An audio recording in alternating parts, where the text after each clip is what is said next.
Hey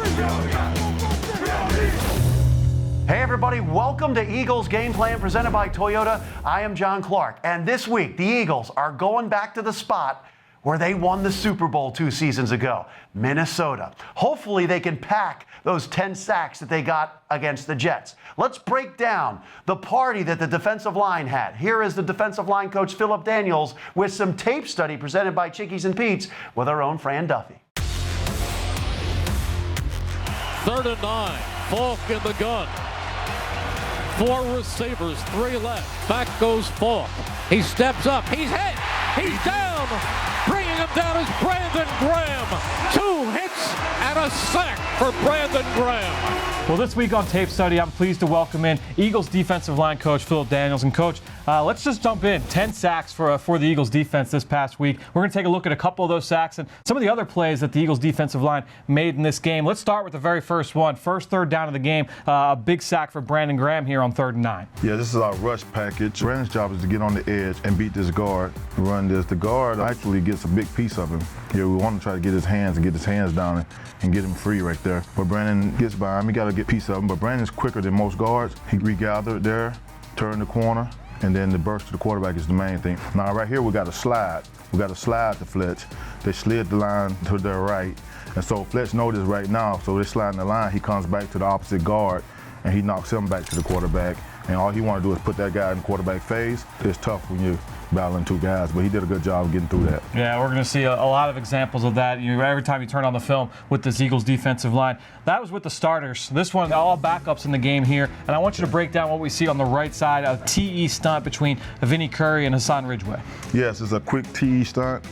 This week we wanted to run it pretty quick. And what happened is Vinny set this for the tackle, have their tackle kick out to him.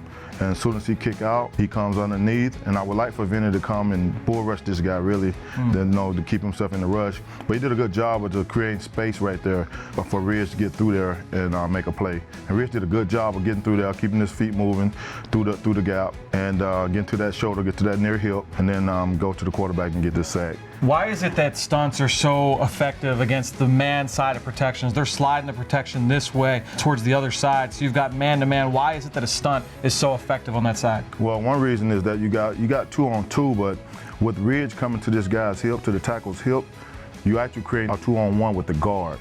Now, he can't block 2 people, so once you get to the hip and you eliminate the tackle, the guy that's coming around put pressure on this guard, and you got a 2-on-1 with this guard, and it's hard for him to block 2 people. So right now you got 2-on-1 with the guard. Ridge bounce off, he come off of that, and then we're good to go. I want to talk about Fletcher Cox. This is a guy that, there are 10 sacks in the game. He doesn't end up with one of them, but impacted so many of those plays. And we're going to show a play that's not a sack where Fletcher had a huge impact. But before we even get into the play, talk about what Fletch means to that group and what he does on a down-by-down basis that doesn't always show up in the stat sheet.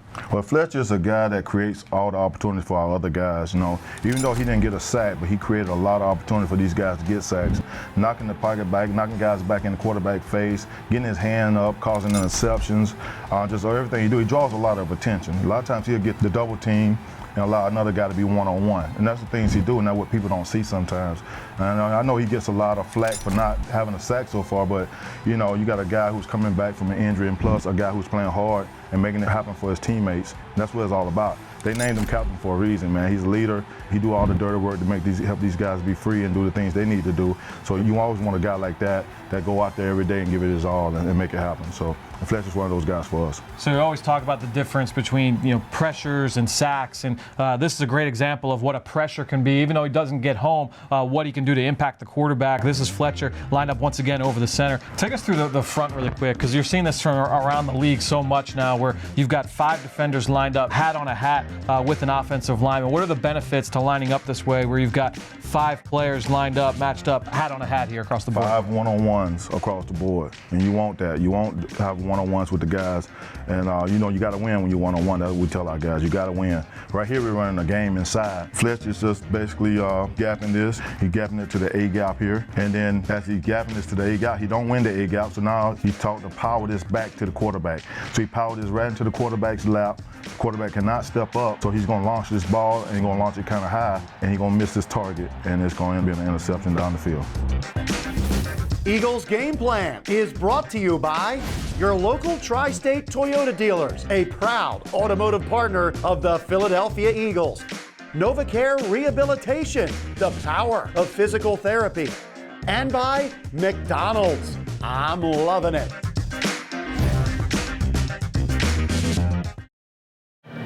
Them your sliders right there? Let's go, bro. We've been working hard all week in practice, bro. Let's go dominate on 3, baby. 1, 2, 3. Dominate!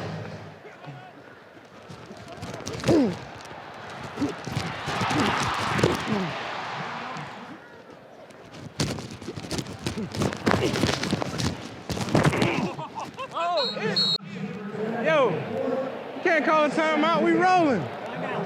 Already? Believe me.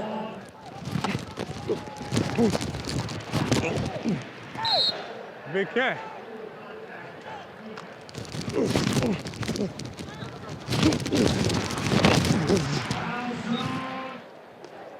Keep balling, bro. Fly, Eagles, fly. We'll take the win. Wasn't pretty, but we'll take it. God, it's cool hearing Alshon Jeffrey mic'd up there, and the Eagles, out of their last 11 trips in the red zone, they've scored touchdowns on 10 of those 11 trips. That is huge, Mike. That's where games are won. You're always bringing the numbers, and I appreciate those numbers. Thank you. But if you watch these guys when they break the huddle, these two are going to recognize right away that this guy wants to blitz them. And what do? You see that point? Yeah, but how did they know? They just watch the safety or the slot corner, and he starts to slide inside, and he shows them a little bit too early. So they're going to communicate it to the quarterback. Now everybody's on the same page. They know that if he's going to blitz, and he is, this guy has to come down and guard him. So what does that do? It leaves the field wide open. So you've got this guy on an island. You can take him on the corner if you need to. You can take him on the post, as they do. And it's an easy throw and catch from Carson to Zach Ertz, and they get a touchdown out of it. There's so much field for that guy to cover. When they blitz like that, it's just going to be easy for the offense. And when you're in the red zone, everybody needs to be on the same page, and this is the result. Enemy Intel is brought to you by Rothman Orthopedics at Jefferson Health, the official orthopedics and healthcare partner of the Philadelphia Eagles. So we just saw the Zach Ertz touchdown a week ago against the Jets. That came against Blitz in the high red zone. Now the Eagles face a challenge this week against the Minnesota Vikings, a team that prior to last week against the Giants had not blitzed an awful lot this year. But last week, that blitz frequency increased dramatically. The Vikings did a lot of pressure concepts, and one of them in particular really stood out when you watch the tape. And that's what we call a diamond front, where they lined up with 5 across in their sub-nickel defense. What they do in their diamond 5 across front is Anthony Barr, one of their linebackers, lines up on the outside. Just inside of Barr is Donnell Hunter. Now, Hunter is an excellent pass rusher in and of himself. Now, this is a man-to-man coverage scheme. So one other thing to point out is Eric Kendricks. Now, Kendricks is in position where he could be a blitzer. So the Giants' back has to be aware of that. Remember, you don't know what the pressure scheme will look like before the snap of the ball. And Kendricks is hugged up pretty close to the line of scrimmage. But what you're going to get here is what we call a TE stunt. And what Hunter is going to do is he's going to be the picker in the stunt, and Barr is going to be the looper. So Hunter is going to attack the outside shoulder of the guard, and he's going to bring the guard with him outside. Now, Barr does a really good job of initially starting upfield and then looping behind Hunter. Now, there's one point as we just take this back for a second. Keep in mind what they do with this diamond front. There's a zero technique right over the center that eats up the center, so the center cannot help on this TE stunt. So when Barr loops around Hunter, there's no one to pick up Anthony Barr, and he just sacks Daniel Jones. Last week in particular, we saw an awful lot of this 5 across front, and that's something that the Eagles offense must be prepared for. All right, Mike Quick, Jordan Howard, he's been impressive. 5 total touchdowns over the last 3 games. First Eagles running back to do that since Shady did it. And Doug Peterson has kind of said Jordan Howard, he's going to get the majority of the carries now. We kind of see that, right? Yeah. Over the last couple of weeks, you're seeing that he's emerging as the guy that's going to really tote the load. But I think you have to have both of these guys each week being effective because they want to be in this for the long haul. It's not just a 16-game schedule that they're looking at. They're looking at the postseason and having both these guys fresh down the stretch. But they both are versatile. They both do a lot of things. And I think it's really impressive the way Miles Sanders is as a blocker and picking up blitzes and picking up protection. We saw a blitz off the corner. We called that the cyclone back in the day, that corner blitz. And he steps up and he puts his hat right on the shoulder pads and puts a guy on his rear end in that game on Sunday. And I'll tell you, everybody's talking about Jordan Howard. He's averaging 1 yard more running the ball than Miles Sanders. But Miles Sanders in the passing game, really without Deshaun Jackson these last 3 games, he's been the guy catching the ball and making big plays. Well, it's the matchup. And the Eagles have done an outstanding job of creating the matchup, finding the matchup that they can get those halfbacks on. Both these guys, I think, are good pass catchers. Miles Sanders known a little bit more for his pass catching, but both these guys are very effective. And I don't think that you can look at Sanders in the game or Howard in the game and know exactly what the Eagles are going to do.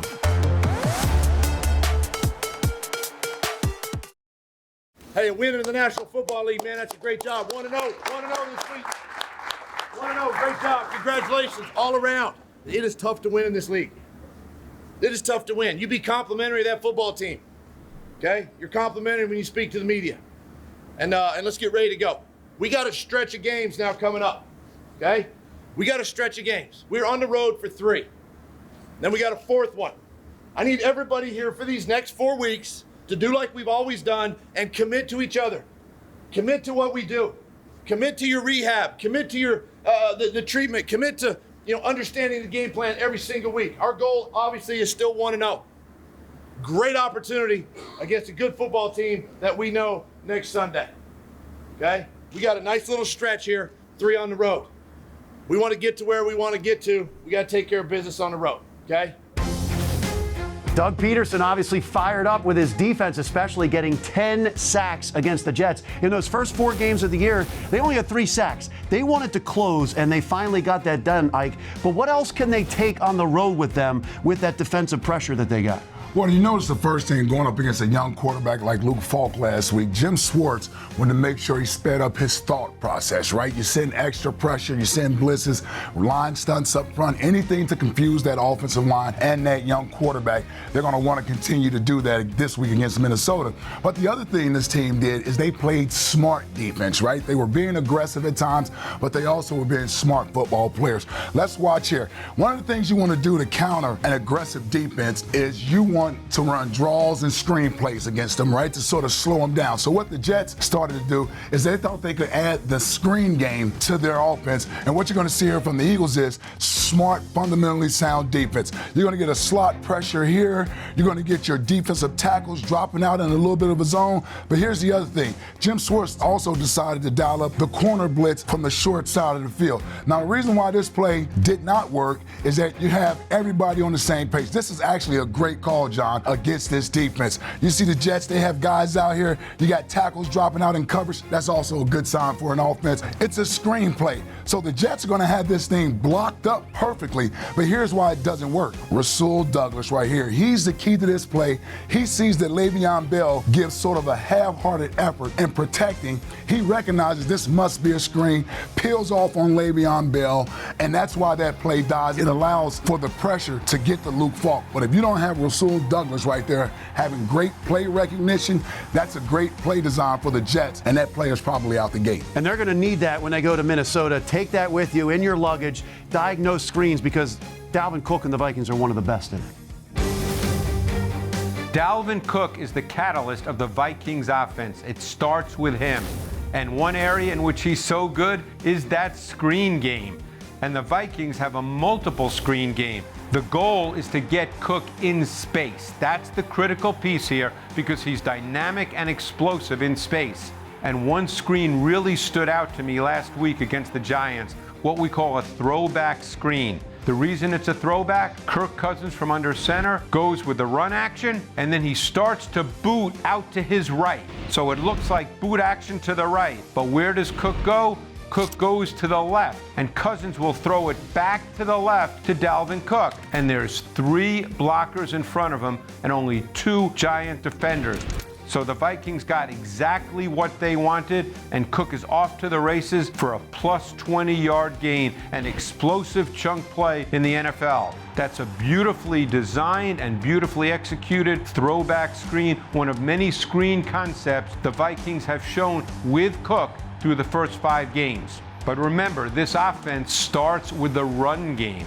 It's a run-based offense that starts with Dalvin Cook, and the outside zone run game is the staple of this offense. We saw that beginning week 1 against the Atlanta Falcons. This will be outside zone to the strong or tight end side of the formation. And what that does is create a wide lane for Dalvin Cook, and man, is he explosive. He is a velocity, momentum runner. If he can get past the first level of the defense with speed, you are in for a long, long afternoon. So the matchup in this game is strength versus strength. You have a really good Vikings run game against a really strong Eagles run defense. An outside zone is the play that the Eagles must defend. It's the starting point and the foundation of the Vikings offense. All right, Ike Reese, one of the most impressive things about the Eagles defense, just how banged up they are in the secondary. You had guys coming in and playing against the Jets who weren't even on the team a couple weeks ago. Craig James, of course, got in the Packers game. Orlando Scandrick comes up with 2 huge plays. How impressive they're able to just seamlessly jump into the action with the team. Well, this is part of the NFL, and it's very impressive that the coaches were able to sort of put together a game plan that would allow these guys to be effective while not overloading them with too much information. It was great that both guys had been in training camp with us. Orlando Scandrick is a veteran. He knows how to play that slot position. So not only were they able to bring Orlando back and sort of fit him in, but they were also, because he's a veteran and can handle a little more of the game plan, they were able to make him a part of it and use him on those slot blitzes. So this has been a staple of this organization since this new regime took over. They do a great job of recognizing guys whom they may have even cut, bringing them back, and then realizing what they can do best to fit in. And not just in the secondary. You look at Hassan, Ridgeway, you look at some of the young guys up front who are playing bigger roles.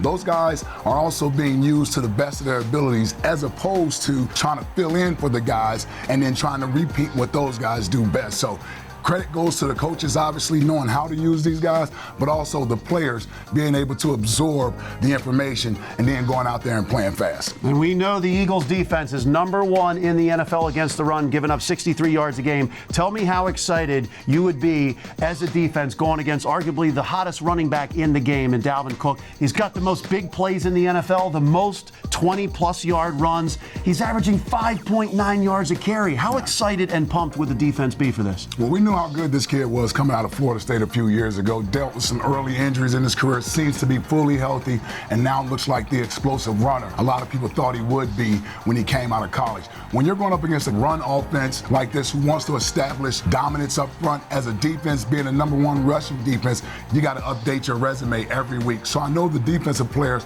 are going to be willing to accept the challenge. The key thing for me for them in this game would be, don't do anyone else's job but yours. You know, you're a good run defense because you play sound, fundamentally gap defense. Make sure you're where you're supposed to be. You don't have to be the hero on the place. Trust that your teammates are going to do their job, because this is where Dalvin Cook takes advantage of opposing defenses. If the Eagles are going to bottle up Dalvin Cook, they're going to need all 11 guys on the same page, trusting one another that they're going to do their job. And then if a big play so happens to happen, don't get frustrated, tip your cap, and go back, regroup, and do a better job the next time.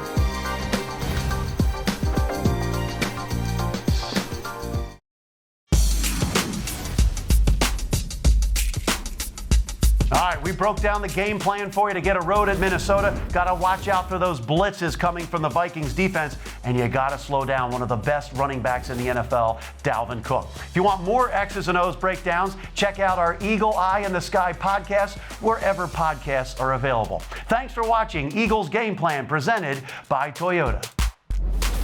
Eagles Game Plan is brought to you by your local tri-state Toyota dealers, a proud automotive partner of the Philadelphia Eagles. NovaCare Rehabilitation, the power of physical therapy. And by McDonald's. I'm loving it.